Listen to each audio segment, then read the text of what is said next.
At the conclusion of his second voyage, Cook was at last publicly honored. He was the champion of the hour, a national hero. He was awarded the Copley Gold Medal, Britain's highest honor for intellectual achievement, made a Fellow of the Royal Society, promoted to post captain of HMS Kent, and was graciously received by the King, an extraordinary distinction for a farmhand's son, graduate of no school, holder of no degree. Meanwhile, the Royal Society was secretly planning a new adventure to attempt to find a fabled Northwest Passage that might connect the North Atlantic to the North Pacific. The Society proposed a two-pronged expedition. One would attempt a northern route through the North Atlantic, while a second would attempt it from the North Pacific. At first, the Admiralty was reluctant to ask Cook, but he was the best and only one for the job in the Pacific. Cook consented and was made commander of the Pacific expedition that would include two ships, the Resolution and the Discovery. His staff included John Gore, James King and John Williamson as lieutenants, and a master named William Bligh, the same Bligh who would captain the mutinous Bounty. His companion ship, the Discovery, was commanded by Captain James Clerk with George Vancouver, a midshipman. The fixed date for the attempt to find the Northwest Passage was the summer of 1778. They set sail on July 12, 1776. Cook's ships rounded the Cape of Good Hope by October 17th. This time they found Kerguelen Island on Christmas Day and reached Tasmania by January 26, then leisurely sailed among the Tongan Islands from April to July. They arrived in Tahiti on August 12, 1777, and remained there until December, when both ships sailed northward, crossed the equator, and on December 24th discovered an uninhabited island Cook named Christmas Island. Here they stopped long enough to observe an eclipse of the sun in order to check the accuracy of their chronometers.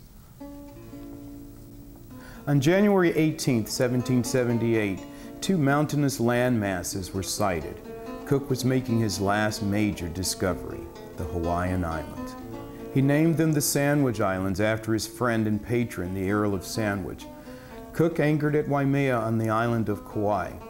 As he landed, the Hawaiians fell prostrate before him. He was being received with the same respect paid to the half-divine Hawaiian kings, or Li'i Moku. All of the Hawaiians were friendly, hospitable, and honest. On February 2, 1778, the ships set sail for their intended destination, the North Pacific and the Northwest Passage. They reached the Bering Strait and Alaskan waters, where navigating became treacherous. In August, the temperature dropped drastically, and the ice pack could not be penetrated. To go ahead was futile. The only alternative was to head south and try again the next summer. They sailed on to Unalaska and in the Aleutians, where they spent 3 weeks repairing their ship. Here they met Russian fur traders and the local Eskimos, whom Cook described as the most peaceful and inoffensive people he had ever met. From here, the crew headed south again, and they reached the Hawaiian Islands on November 26. For 2 months, they lingered in the Hawaiian waters without landing. Whenever their ships neared the islands, however, the native welcome was exuberant. On January 17th, the ship finally anchored in Kealakekua Bay on the Big Island of Hawaii, where 1,500 canoes carrying 9,000 islanders came out to meet them. For the next few days, visits were made by royal personages who brought valuable gifts to Cook and his men. Everything seemed well. Within a week, however, the warm, friendly hospitality turned into cold hostility.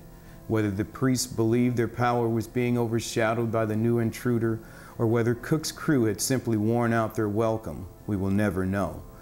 Cook sensed the change of mood and ordered his tents on the beach to be dismantled and planned to sail to Kamchatka on the east coast of Asia.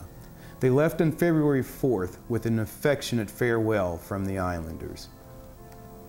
Within 6 days, Cook was back again. A storm had broken a mast and it needed repairing before further sailing could be done. No warm reception awaited them this time. On February 14, 1779, a large cutter was reported as having been stolen. Cook set his hostage policy in effect.